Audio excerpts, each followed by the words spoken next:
Well, Deb Murphy filed this report for Sierra Wave Media. The Roosevelt Pine, a giant sequoia at the corner of U.S. Highway 395 and State Route 168, is a communal tree, the one distinguishing thing that identifies Big Pine. The pine gets decorated for Christmas, is the backdrop for ceremonies of the community's Veterans Memorial, and the sign, Southbound Piners are finally home. So when the call went out, it wasn't in very good shape. The reaction was just short of a blast from the nearby volunteer fire department siren. The pine, a pup in giant sequoia years, was planted in July 1913 to mark the opening of State Highway 168, once considered part of a viable transcontinental highway. Since then, it's been cared for by first the Big Pine Improvement Club, then the Big Pine Civic Club. Sequoias can live to be 3,000 years, reaching a height of 250 feet with a 30-foot girth. Now, Big Pine Civic Club member Sandy Lunn contacted Dustin Blakely, University of California farm advisor. Blakely's initial prognosis, having talked with the local caretaker, was it's probably okay, but its long-term health was another issue. Blakely explained via email to Sierra Wave Media, damage from stress can't really be healed. All you can do is manage the root zone optimally and allow new growth to occur. The fact there was new growth was a good sign. Now, worried eyes turn to the irrigation ditch that runs next to the tree. The ditch is an extension of Baker Creek, part of a system that supplies water to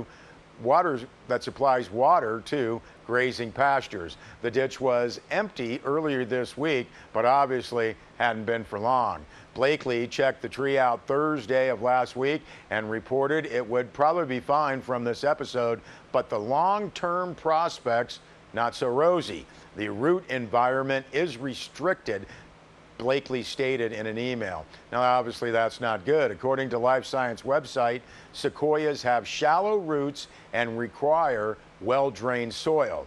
Next stop for Deb Murphy, Inyo County Water Department, to find out the status of groundwater levels. Now, the response groundwater is as high as it's been in the last 40 years. 3 monitoring wells within 600 to 1,500 feet from the tree indicated a depth to water from 2 to 12 feet. Now, despite the fact precipitation and snowpack from the winter of 2017-2018 were short of average, the Owens Valley saw an increase in groundwater levels from the epic runoff of 2017 just this past spring. So the stressor may not be too little water, but too much. Whatever the cause, Blakely expressed a willingness to meet with locals to figure out a possible remedy to get the Roosevelt Pine back on track for the next, 2,900 years or so. Thank Deb Murphy for that story. Well, Mammoth Lakes Tourism has announced that it has added a director of special events to add to the NGO dynamic team. Caroline Casey, 13-year Mammoth Lakes resident, was chosen for the newly created position and will work with existing event producers to enhance current event offerings in addition to seeking out new events. Caroline Casey said, "I am thrilled to join the team at Mammoth Lakes Tourism as Director of Special Events. In the near term, I look forward to collaborating with the current event producers in Mammoth Lakes. I aim to create a more cohesive coalition of event producers and work to bring on some new and exciting local events with an immediate focus on winter activation," end quote. Caroline Casey moved to Mammoth Lakes April 2005, worked at Mammoth Lakes ski area for more than 13 years, has been with the Mountains Events Department since 2013, and has planned and executed the press release notes in excess of 350 events. Highlights: the Night of Lights, USA Cycling Mountain Bike Nationals, the ESPN/Cam Zinc Flip, that was fun, the Mammoth Grand Fondo, the Kamikaze Bike Games, the Mammoth Wine Weekend, the Mammoth Invitational, Woolies' ever-popular Saturday Parade, as well as Cinco de Schimo. Additionally, Caroline Casey is a member of Eastside Velo and has served as its president for 3 years. She also spearheaded the recent organization of September as Bike Month in Mammoth Lakes. She said, "I am excited about the prospects of bringing large-scale events to the area that would drive visitation based solely on a single event. She said she's passionate about the town of Mammoth Lakes and believes its combination of incredible scenic beauty and recreational opportunities can be showcased to a broader audience through world-class events.